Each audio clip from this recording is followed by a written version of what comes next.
Subscribe करें हमारे channel Chishtiya mechanic को और पास वाले बेल आइकन को दबाएं ताकि हमारी वीडियोस आपके पास सबसे पहले पहुंचे। तो तलाक की जल्दी तलाक की वजह एक ये भी है कि आजकल के नौजवान लड़के इल्ला माशाल्लाह, सबकी बात नहीं करता हूं, लेकिन अक्सर जैसे बिल्ली की नीयत चिचड़े में होती है ना, वैसे इनका हाल है कि इधर तके उधर तके उधर तके उधर तके, फोन पे बात की, इधर गली का चक्कर लगाया उधर गली का चक्कर लगाया। शादी से पहले इनका हाल इसी तरह है जैसे बिल्ली का हाल चिचड़े के हवाले से होता है। फिर शादी हो गई तो शादी होने के बाद बजाय प्यार मोहब्बत की गुफ्तगू करने के वो गड़ा मुर्दा उखाड़ते हैं। सच बता, मेरी कसम खा के बता, कुरान की कसम खा के बता, तेरी माँ की कसम खा के बता कि शादी से पहले तेरा किसके साथ क्या था। अब वो लड़की है, हंसने की बात नहीं है, घर जल रहे हैं, घर उजड़ रहे हैं, मेहंदियां छूटने से पहले तलाक हो रही है। गुंबदो मीनार के शहर का ये हाल हो चुका है। गुंबद निजात तक नहीं पहुंचाएंगे जब तक के दिलों के अंदर इस्लाम रासिख नहीं होगा। मस्जिदें बनाने से फायदा क्या होगा जब तक के दिलों में पाप है। इकबाल कहते हैं मस्जिद तो बना ली शब भर में, ईमान की हरारत वालों ने मन अपना पुराना पापी है, बरसों में नमाजी बन न सका। ये मन कब तक के पाप ही रहेगा, कब तक इसमें जराइम रहेंगे। क्यों गड़े मुर्दे उखेड़ते हैं। मेरी कसम खा, तेरी माँ की कसम खा, कुरान की कसम खा, सच बता, कुछ नहीं करूंगा, कुछ नहीं होगा, बता किसके साथ क्या था।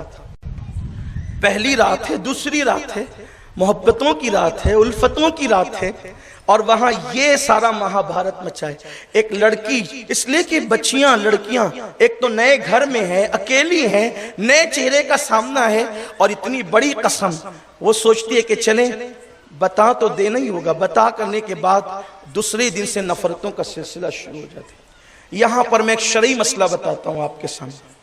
अगर कोई आपको यह कहे कि कुरान की कसम खा के बता कि तूने किया क्या है, अगर वो काजी शरा नहीं है तो उसके पास अपने गुनाह का इकरार करने की कोई जरूरत भी नहीं है।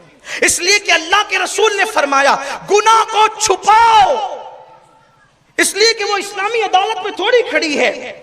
हुजूर फरमाते कि गुनाह का इजहार भी गुनाह है। अगर आप गुनाह करके आए हैं, गुनाह का इजहार भी गुनाह है। आइए मैं हदीस पढ़ता हूं इसकी तायीद में, सुनिए। एक शख्स है, अब नाम नहीं लूंगा, एक जवान है, अल्लाह के रसूल के पास आए, या रसूल अल्लाह मैंने जिना किया है। वो कह रहे हैं हुजूर मैंने जिना किया है। कौन? सैयदुल मासूमीन से कह रहे हैं मैंने जिना किया है। हुजूर अलैहिस्सलाम से जो जमीन पे बैठकर लौहे महफूज पर निगाह रखे, और लौहे महफूज पे निगाह रखना ये मेरे नबी के लिए बहुत छोटी सी बात है, इसलिए कि लौहे महफूज पे निगाह रखना ये तो उनके गुलामों की निशान है। मसनवी में मौलाना रोम कहते हैं कि वलियों के पेशे नजर होता है लौहे महफूज, और सिर्फ पेशे नजर ये भी वलियों के लिए छोटी बात है, बल्कि कुदरत ने लौहे महफूज पर उनको इख्तियार अता किया है कि वो जो चाहे मिटा दे, वो जो चाहे लिख दे। इकबाल कहते कि मोहम्मद से वफा तूने तो हम तेरे हैं, ये जहां चीज है क्या लौहो कलम तेरे हैं। लौहो कलम पे उनका कब्जा होता है जो मुस्तफा करीम की वफादारी इख्तियार करते हैं। हुजूर के लिए बहुत छोटी सी बात थी। हुजूर जानते थे क्या है जिसे कुदरत ने आलिमे माकाना व मा यकून बोला। हुजूर से किसी ने पूछा मेरा बाप कौन है, हुजूर ने उसके बाप का नाम भी बताया, यानी कि कौन किसका बाप है हुजूर ये भी जानते। पेट में बच्चा है, बच्ची है, ये भी जानते। कब्र में मुर्दे की पे अजर हो रहा है, सवाब हो रहा है, अजाब हो रहा है, ये भी जानते। किसकी कब्र कुशादा हो गई, किसकी कब्र तंग हो गई, ये भी जानते। वहां आकर के खुद से आने वाला कहता है, तवज्जो करें आप, मेरी बहनों से भी चाहता हूं तवज्जो करें कि वो आने वाला कहता है हुजूर मैंने जिना किया है। सरकार अलैहिस्सलाम फरमाते हैं, हदीस पाक का मफहूम है, सरकार मत जा यहां से, चल भाग यहां से। उसने कहा हुजूर मैं चाहता हूं कि मुझ पे हद लगा दे, यानी अगर इस्लामी हुकूमत हो तो गुनाहों की अलग अलग सजा, जैसे किसी ने कमारे लड़के ने जिना किया तो उसकी सजा जो है वो 100 कोड़े साबित होने पर। लेकिन इस्लाम में इतनी आसानी से साबित नहीं होता है जिना, उसके लिए बहुत बड़ा प्रोसीजर है। इतना कि हर चीज के लिए 2 गवाह चाहिए, जिना के सबूत के लिए 4 गवाह चाहिए। फिर 4 में भी ऐसे नहीं कि सिर्फ दाढ़ी वाले चले आए तो कबूल हो जाए, नहीं ऐसा नहीं, बल्कि वो लोग हों जिन्होंने खिलाफ मुरव्वत काम ना किया हो। खिलाफ मुरव्वत की तारीफ ये कही जाती है कि उसने कभी बाजार में बैठकर यानी होटलों पे चाय ना पिए, होटल में खाना ना खाया हो, ऐसे हो। फिर उसके बाद ये भी है कि वो हर नमाज, अगर वो मुसाफिर नहीं है, बीमार नहीं है और मकरूज नहीं है, कर्ज वालों का उसको खौफ नहीं है, ये 3 चीजें उसके अंदर नहीं है, तो वो हर नमाज जमात के साथ अदा कर। अगर वो जमात का आदी नहीं है तो भी वो गवाही नहीं दे सकते। मरदूद शहादत है, वो शहादत के बाब में है ये बात, मुफ्ती साहब, शहादत के बाब में ये बात कि जो तारिके जमात है, जो जमात मस्जिद की हाजिरी से महरूम है और वो अलल ऐलान मस्जिद में हाजिरी नहीं देता, उसकी शहादत मरदूद है, नहीं कबूल की जाएगी। आप मुझे बताएं ना कि ये अहले मिंबर पे इनकी बात छोड़कर मेरी और आपकी बात करता हूं, बोलो हम गवाही दे सकते किसी के ज़िना की? आप मुझे बताएं, हम दे सकते हैं? इसलिए कि जमातें हम लोगों से भी छूट रही है, छूटती हैं। वर्कऊ मार राकीन की तफसीर करते हुए मुफस्सिरीन ने लिखा है कि इस आयत से जमात का वजूद साबित है और मस्जिद की हाजिरी इस्लाम के शियार में से है। उठा करके देखिए आप फुक़हा की किताबें, पता चलेगा। तो यानी ऐसे नहीं कि चंद दाढ़ी वाले जमा होकर के किसने जिना कर लिया तो उसको मार डाला जाएगा और कोड़े बरसा दिए जाएंगे और पत्थर मार दिए, ऐसे नहीं है। यानी ये होगा, अब उसकी शरायत अगर पढ़ूं तो उसको काफी टाइम लगेगा, लेकिन एक इशारा दे रहा हूं आपको। फिर उसके बाद इतने मुत्तकी हो, इतने परहेजगार हो, आदिल हो, सिका हो, फिर उसके बाद भी वो चारों एक साथ आए हों तो भी गवाही कबूल नहीं होगी। कि मीटिंग करके प्लान करके तो नहीं आ गए, वो आपस में मीटिंग करके नहीं आए हैं, मिल के नहीं आए, अलग अलग रास्ते से आए। फिर उसके बाद ये नहीं कि मैंने उधर से झांका था और उधर से नजर पड़ी थी, ये नहीं, ये है कि मैंने ऐसे देखा जैसे सुई में धागा देखा, तब किसी पर ज़िना साबित होगा। आप तो जबान उठा के मुंह को तालू से लगा देते, ये उसके साथ पकड़ा गया और वो उसके साथ पकड़ा गया, तोहमत है ये। इतना सख्त है किसी की आबरू के मुतालिक जब कोई बात आएगी तो इतने सख्त अहकामात होंगे, इतना सख्त मामला होगा।